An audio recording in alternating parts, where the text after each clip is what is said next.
Hi hello नमस्कार।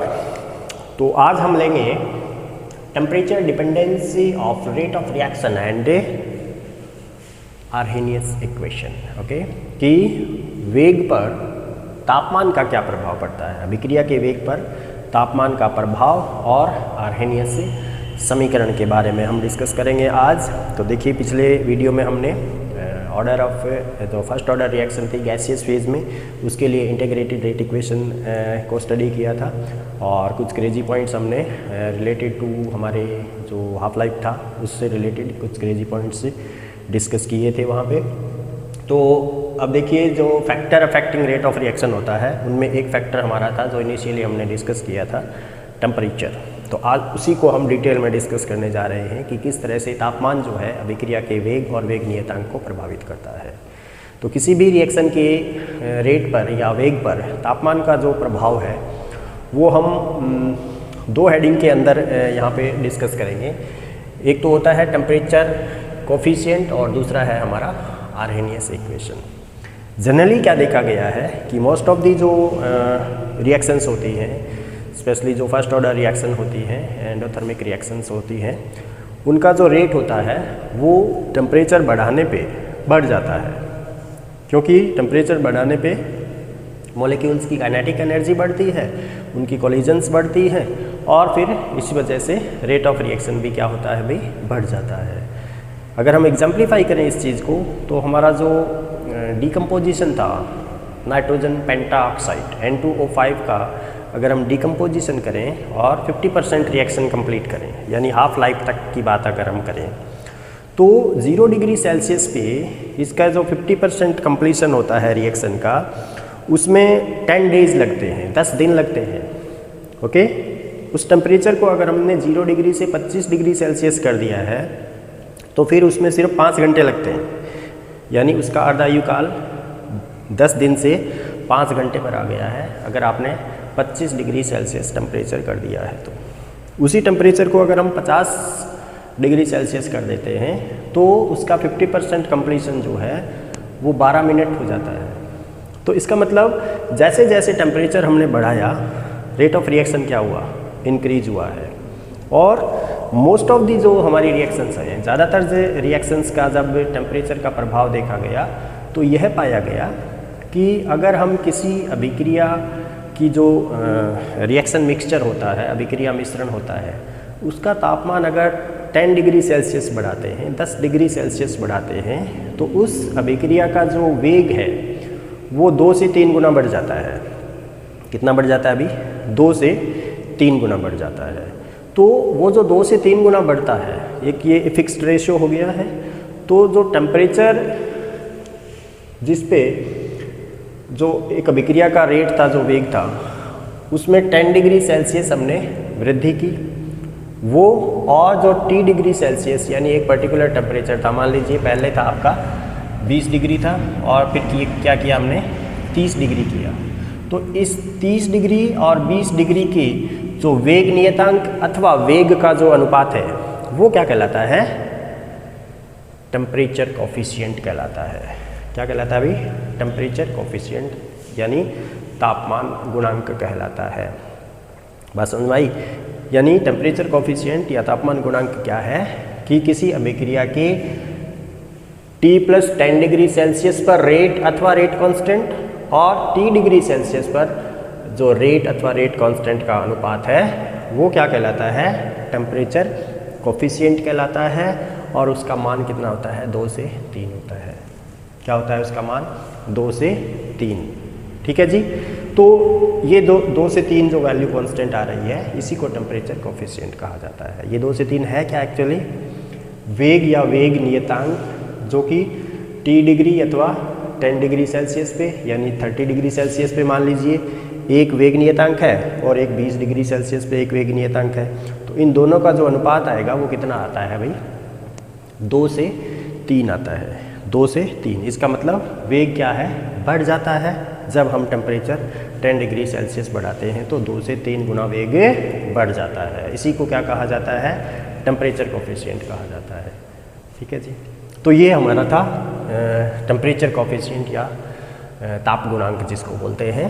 तो हमने इसको बस सिंपल सा रेशियो है ये तो।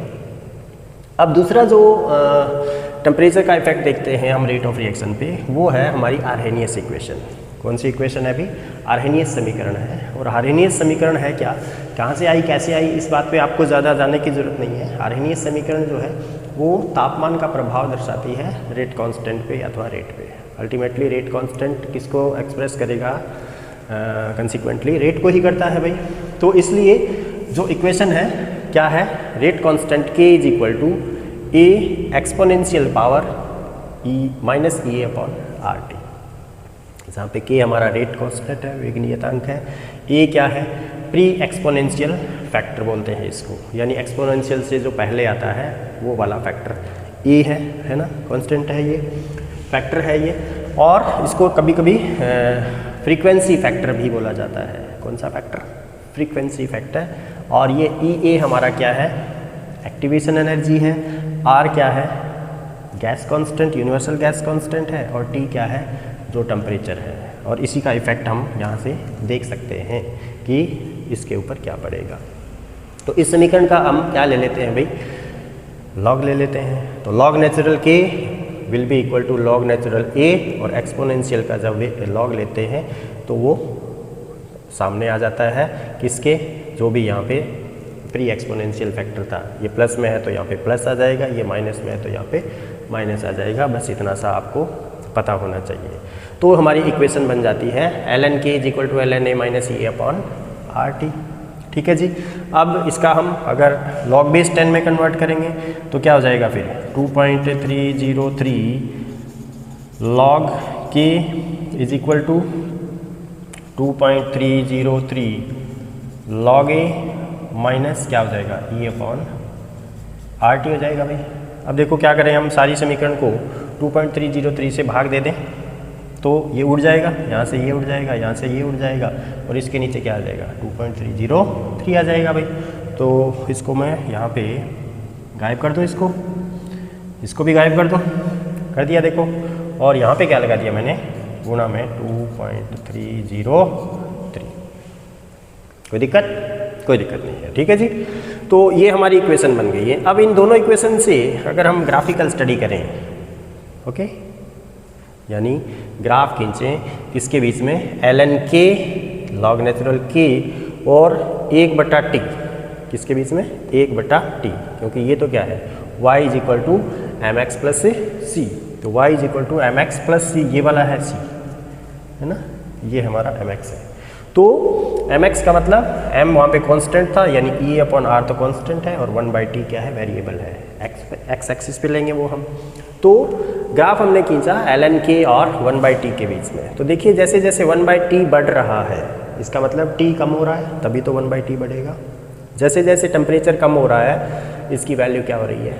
कम हो रही है, यानी रेट कांस्टेंट की वैल्यू कम हो रही है। तो अल्टीमेटली क्या कहेंगे हम? रेट घट रहा है। तो ये टेम्परेचर का इफेक्ट दर्शा रहा है अपने को किस पर? रेट ऑफ रिएक्शन पर। तो इसका जो स्लोप आएगा वो किसके बराबर आएगा फिर? माइनस ई अपॉन आर के बराबर आएगा। और ये जो इंटरसेप्ट है वो क्या है हमारा? यही है, ln a। तो वो इंटरसेप्ट आपका ln a के बराबर आएगा। दूसरा ग्राफ अगर लॉग वाला, लॉग बेस 10 वाला ग्राफ खींचेंगे तो लॉग बेस 10 और 1/t के बीच में ग्राफ आएगा, और इसका जो स्लोप आएगा ठीक ऐसा ही आएगा जैसे लॉग नेचुरल का आया था। ठीक है जी। और इसका स्लोप फिर किसके बराबर हो जाएगा? माइनस ई अपॉन 2.303 आर के बराबर, ये वह 2.303 आर के बराबर हो जाएगा। ठीक है जी। और इंटरसेप्ट किसके बराबर हो जाएगा फिर? लॉग ए के बराबर हो जाएगा। तो यहाँ से भी क्या प्रूव हो रहा है कि टेम्परेचर अगर कम हो रहा है तो रेट कम हो रहा है, रेट कांस्टेंट कम हो रहा है। इधर टेम्परेचर बढ़ रहा है तो रेट कांस्टेंट भी बढ़ रहा है। तो इस तरह से आर्हेनियस इक्वेशन से हम ये स्टडी कर सकते हैं कि किस तरह से टेम्परेचर जो है वो रेट कांस्टेंट और कंसिक्वेंटली हमारे रेट को अफेक्ट करता है।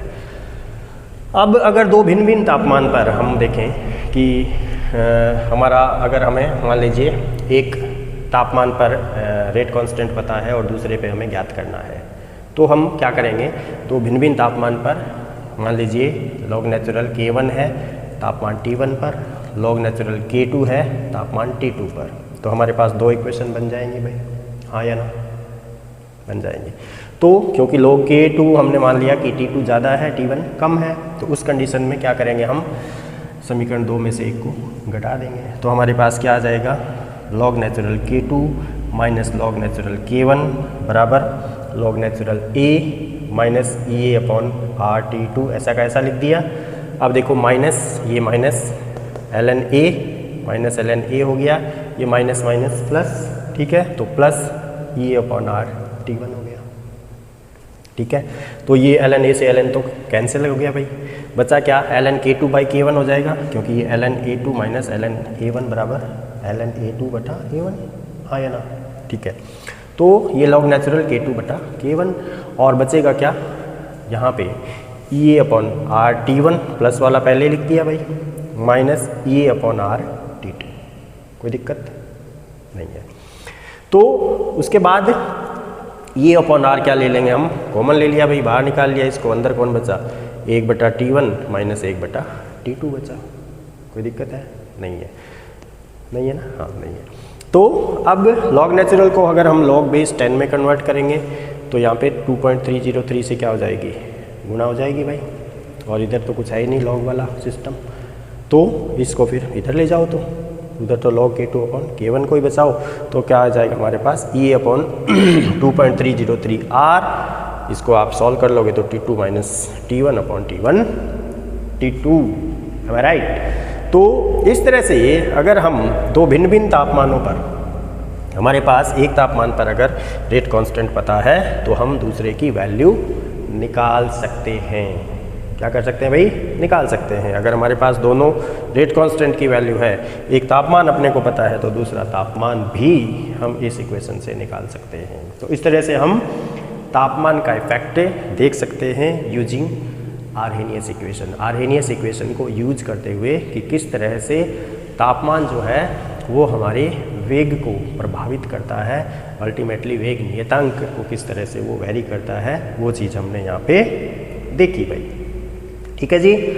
तो देखिए मैं समझता हूँ कि आज के लिए इतना ही काफ़ी है। अभी एक और चीज़ हम डिस्कस करेंगे, कंसेप्ट ऑफ एक्टिवेशन एनर्जी, और उसमें थोड़ी और हम टेम्परेचर किस तरह से जो रेट ऑफ रिएक्शन है उसको प्रभावित करता है, तो उसके लिए कुछ साइंटिस्ट ने और स्टडी की है, कुछ मैथमेटिकल कैलकुलेशन को लेकर के हमारे सामने कुछ रिजल्ट्स रखे हैं, तो वो भी हम देखेंगे, लेकिन वो नेक्स्ट वीडियो में देखेंगे।